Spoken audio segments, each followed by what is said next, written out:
Today is day 15 of learning something new every single day without AI because not everything needs to be automated. Today I took a look at how satellites stay in space and don't crash down and don't run away from Earth's atmosphere.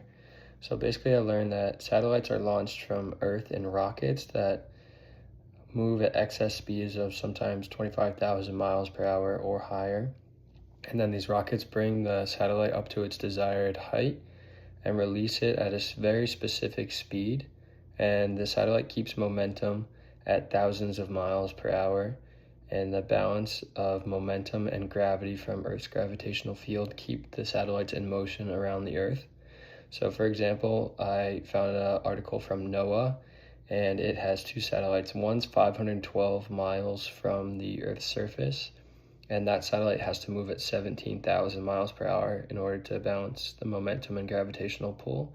But they have another satellite that's roughly a couple thousand miles away, 22,000 miles away to be exact, and that satellite only has to move at 6,700 miles per hour, so much slower. Because there's less gravity further away from the Earth's surface, the satellites can move slower than the satellites that are closer to the surface.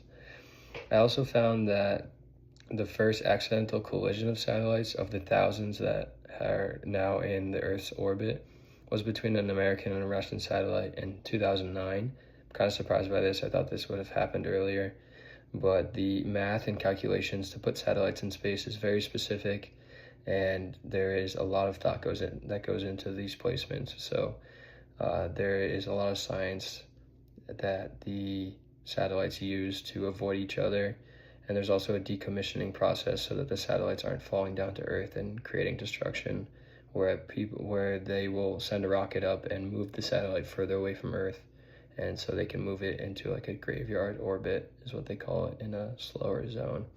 But yeah, I enjoyed learning about this, and I'm interested to keep my learning journey going. If you want me to learn about something in the next coming days, then please leave a comment what you want me to learn about.